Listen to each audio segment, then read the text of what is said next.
porque la idea, claro, es continuar la exploración y poder continuar a hacerlo gracias a lo que se va a llamar también en inglés un outpost, hacer una base en la Luna que nos va a permitir después parar y utilizar los recursos de la Luna, que todavía no están bastante bien conocidos, y para poder después viajar hasta Marte y utilizarlo como, no sé cómo se puede decir en español, pero como una base intermediaria, un outpost para llegar hasta Marte, y por eso necesitamos, claro, el trabajo de los cientistas, pero no solo de los Estados Unidos, pero de toda cooperación. La cooperación internacional es muy importante en este campo porque no se puede hacer las cosas solas, y mismo los Estados Unidos o hasta la China, que ahora no está abierta de la misma manera para Europa, pero nosotros con Estados Unidos en Europa estamos trabajando mucho sobre la parte de exploración de Luna y de Marte, porque también estamos trabajando en misiones conjuntas para ir a buscar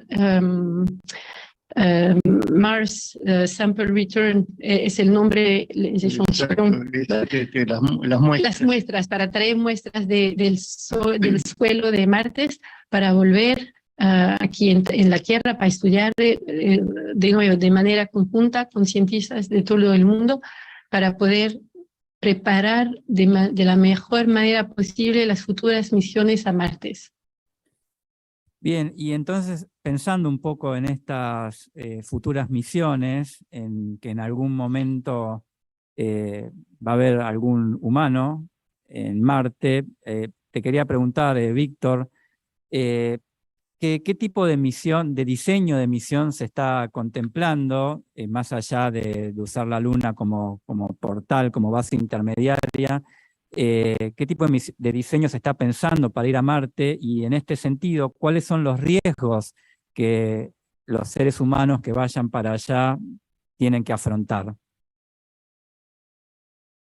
El principio es el mismo principio que Artemis, es decir, es completamente diferente al proyecto Apolo. El proyecto Apolo se trataba de ir y caminar sobre la Luna. Era una misión de un programa de exploración. En el caso de la Luna, es decir, es el próximo paso, se vuelve a la Luna para utilizar ese lugar como etapa, ya dijimos, pero también para poder hacer todos los estudios necesarios para poder enviar al hombre a Marte. Hay que saber que en este momento no estamos en condiciones de enviar un hombre a Marte, porque las misiones son muy largas y el esquema general es no ir y volver enseguida, es ir sobre Marte, pasar algunos meses trabajando allá y antes de volver, lo cual hace misiones de como mínimo 3 años. Y en este momento no se ha podido hacer eso. El tiempo más largo es 1 año que han estado los astronautas en la estación espacial. Así que estamos muy lejos todavía de poder ir a Marte como misión. ¿Y cuáles serían más allá de que estamos lejos, cuáles serían los riesgos principales que los astronautas deberían afrontar en ese viaje?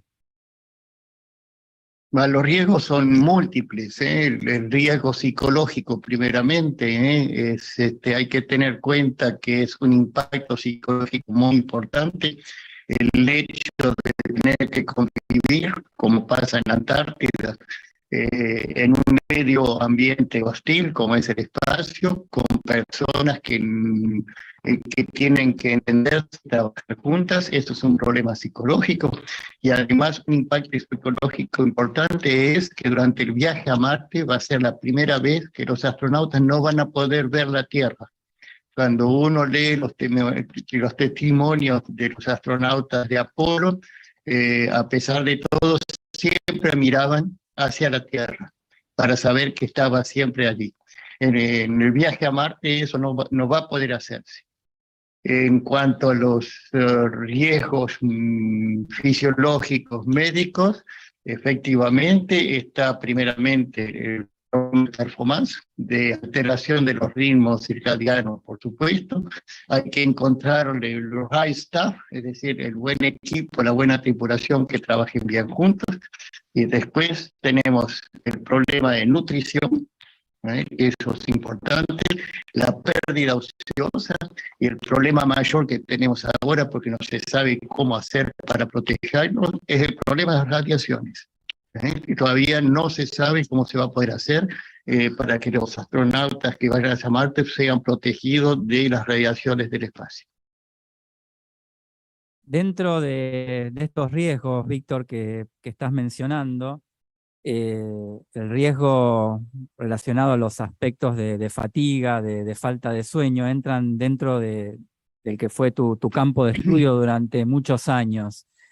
Vos mencionaste a la Antártida. Lo que te pregunto, introduciendo un poco de lo que se va a hablar en esta jornada, ¿qué pueden aportar para vos los estudios en análogos espaciales, como por ejemplo la Antártida? Si uno parte de la base que hay dos variables del medio ambiente que influyen al hombre: la fuerza de gravedad, que ha determinado su morfología, y la rotación de la Tierra, que ha determinado toda la fisiología, toda entera, y por supuesto los ritmos circadianos, circa alrededor del día, están relacionados con eso. En la Antártida no se puede hacer una simulación de un vuelo espacial, pero el medio ambiente antártico produce una serie de factores que son similares a un vuelo espacial: un medio ambiente hostil, un grupo de personas que están confinadas, una alteración del ciclo de luz y oscuridad. Todo eso son factores extremadamente importantes para el estudio. Además de que sea un campo de estudio científico, es también un campo de estudio operacional, pues en el caso de la Luna o de Marte hay una serie de nuevos instrumentos o de equipos médicos que tienen que ser probados en un medio ambiente extremo, como la Antártida, que es lo que nosotros hicimos, que sirve como un ensayo para lo que va a ir sobre la Luna. Yo siempre utilizo el ejemplo que cuando hay un astronauta que tiene un problema en la Estación Espacial Internacional, en 7 o 8 horas se lo puede desorbitar y puede estar en manos de un médico. En el caso de la Luna son 4 o 5 días, y con respecto a Marte, bueno, son varios meses. Bien, y bueno, hemos compartido con el doctor de María Pese un viaje a Belgrano 2 relacionado con la implementación de un proyecto de telemedicina en Antártida. Te hago, Víctor, dos preguntas en una, ¿sí? Una es si podrías contarnos cómo fue esta experiencia que hemos compartido de ir a Belgrano 2, y en este sentido, ¿cuál es el aporte que puede brindar Argentina a través de los estudios que se pueden hacer en Antártida a la exploración humana del espacio? Sí, efectivamente son dos preguntas en una. La primera, desde el punto de vista personal, es una experiencia muy interesante de vivir eso. Tengo la suerte de haberlo compartido contigo. Y desde el punto de vista profesional, para nosotros también fue muy interesante el hecho de haber estado en ese lugar. Nos permite adquirir el conocimiento necesario para poder justamente preparar los programas científicos y operacionales del futuro. Lo que nosotros hicimos, probamos el primer eslabón de todo un sistema médico de exploración, que la primera versión va a volar sobre la estación Gateway, que es la estación que va a dar vuelta alrededor de la Luna en algunos años, y es realmente importante la colaboración que tenemos con Argentina y la utilización de las bases argentinas, Así, para nosotros es extremadamente importante.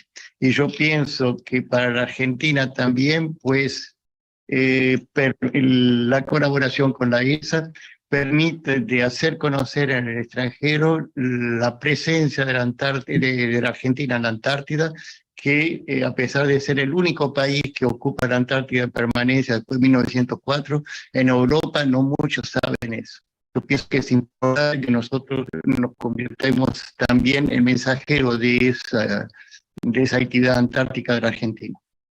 Y en este sentido te vuelvo a vos, Anabel, y te pregunto, ¿cuál es el estado actual de la colaboración entre ESA y Argentina en relación al tema antártico? Pues la cooperación está andando bastante bien porque ya empezamos a más de 4 años atrás ahora con una primera firma de una carta de intención y después otra carta de un tipo acuerdo, porque con Argentina y con Cancillería tenemos, con la ayuda de la CONAE, tenemos una cooperación con el país a más de 20 años en varios dominios, claro, áreas. Y en la parte antártica eso nos permitió aquí en la ESA, como lo estaba diciendo a Víctor, que los estados europeos de la ESA, los estados miembros, sepan que también existían bases en Antártida de Argentina, que estaba mucho tiempo, más tiempo que los europeos en Antártida, para hacer este tipo de experiencias que van a ser muy útiles a las futuras misiones, tanto para la Luna como para Marte. Pero para decir que también, no solo en la parte de exploración, también tenemos cooperación bastante larga en la temática de educación, de observación de la Tierra con Argentina, y también tenemos la importante estación de espacio lejano en Malargüe, que permite y que va a permitir seguir tanto las misiones de la ESA, pero también dar algunos soporte a las misiones de la NASA que se van a ir para Marte o para la Luna también. Y eso también con la ayuda y el apoyo de Argentina. Lo que intentamos hacer en nuestra cooperación es siempre presentar que no hacemos las cosas solos y que necesitamos y trabajamos con otros países y otras entidades que también están presentes en el sector espacial, y con Argentina tenemos la suerte de ya trabajar a muchos años con vosotros. Y puedo testimoniar que en el último programa de exploración, el programa BORD de exploración de la Tierra aquí en la ESA, presentamos fotos de las bases de Argentina para explicar a los Estados miembros lo que estábamos haciendo. Por eso, al final tenemos la suerte, de nuevo decirlo, pero tenemos una cooperación bastante larga con Argentina.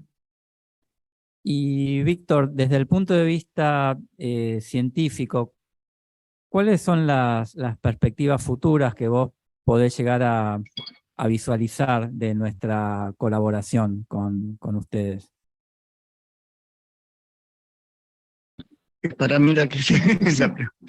Es decir, como dijo Anabel, iniciamos la colaboración en el dominio de la Antártida hace 4 años, perdimos 1 año y medio con el COVID, pero desde un primer ensayo que se hizo en Belgrano, el nivel y la amplitud de la colaboración va aumentando, y lo que hay que remarcar que visto desde afuera, el trabajo remarcable del Comando Conjunto Antártico, toda la parte logística, y después todo del Instituto Antártico Argentino por la parte científica, es para nosotros una gran ayuda, y el hecho no solamente de poder servirse, utilizar la experiencia que esos organismos han acumulado en la Antártida, sino poder establecer un partenariado, de poder trabajar juntos, tanto desde el punto de vista operacional como desde el punto de vista científico. Bien, la última pregunta y dejo lugar a alguna pregunta que pueda llegar a ver del público. Vamos a dar lugar a un par de preguntas nada más porque por cuestiones de agenda de nuestros entrevistados. Se está creando esta unidad de investigación en neurociencia dependiente del Ministerio de Defensa. Y nosotros tenemos bastante esperanza de que puede ser un primer paso muy importante, como otras unidades que trabajan en neurociencia bajo la órbita de las Fuerzas Armadas que existen en el mundo, como el Instituto Walter Reed, por ejemplo, en Estados Unidos. ¿Te parece importante? ¿Cuál te parece a vos que puede ser el papel de esta unidad que se ha creado recientemente y acá a cargo de mi compañero Agustín? Yo pienso que es fundamental, porque eh, efectivamente se llama de defensa, pero hay que saber que todo lo que es medicina militar, como el espacio, in fine, los destinatarios es el hombre. Es decir, los progresos que se pueden hacer en medicina de medio ambiente, sabiendo que las condiciones de poder hacer el trabajo de médico y el trabajo científico son muy difíciles, las aplicaciones de eso se hace en la vida de todos los días de todas las personas. No hace falta de ir a la Antártida para estar alejados de todo. Es decir, vemos como acá en Francia, en Argentina, hay zonas donde la gente no tiene un acceso fácil a la medicina, y la experiencia que puede tener un organismo como el laboratorio que se está creando en este momento, que puede responder a las necesidades operacionales de las Fuerzas Armadas y al mismo tiempo a las necesidades de la población civil, yo creo que es un gran paso hacia adelante, tanto desde el punto de vista científico como desde el punto de vista médico. Así que me parece que es realmente una buena idea, y yo pienso que desde nuestro lado no podemos hacer que apoyarlos con todos los medios que nosotros podemos. Bien, ¿alguna pregunta del público? No sé si llegará por Zoom. ¿Cómo hacemos con el micrófono? Si puede pasar adelante, por favor.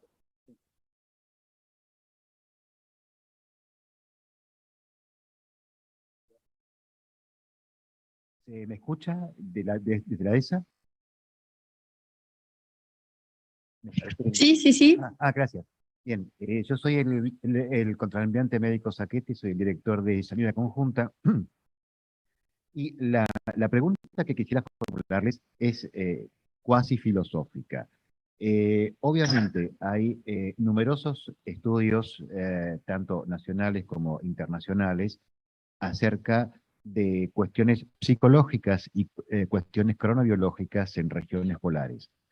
Mi pregunta ¿es exactamente lo mismo en un estudio hecho en Antártida que en el Ártico, o hay variaciones metodológicas o de la muestra o de alguna otra razón? Mi pregunta va a si pueden utilizarse analógicamente estudios realizados en el Ártico y estudios realizados en la Antártida. Señor contraalmirante, gracias por su pregunta. Efectivamente, tenemos que considerar que habría dos capas. Es decir, una capa fundamental donde efectivamente los problemas psicológicos que se pueden encontrar en el Ártico pueden ser similares a los que se pueden encontrar en la Antártida. Es decir, es el mismo principio, medio ambiente extremo, condiciones de vida muy difíciles, pero sobre esa primera capa fundamental está la capa que sería una segunda capa más específica, que es más importante en la Antártida que en el Ártico. Por ejemplo, las experiencias que se han hecho en el Ártico, las las expediciones que han estado ahí han interactuado mucho más con la fauna, es decir, los osos blancos, etcétera, etcétera, que no es el caso, sobre todo en Belgrano, en las otras bases sí, es el caso en las bases argentinas. Eso es extremadamente importante porque a pesar de que son especies animales diferentes, en el caso de la Antártida da una sensación de más aislamiento porque no hay ningún contacto con vida, además de la tripulación que está quedándose en la Antártida. No sé si yo le respondí la cuestión, señor contraalmirante. Absolutamente. Muchas gracias, doctor. Muy amable. Bien, tenemos lugar para una pregunta más.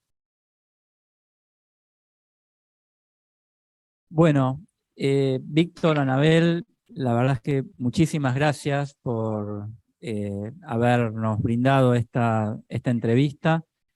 Para nosotros fue realmente ilustrativo y muy importante poder contar con su presencia del lado de allá. Muchas gracias también por la atención y buena continuación de conferencia para vos todos ahí en Buenos Aires. Saludos.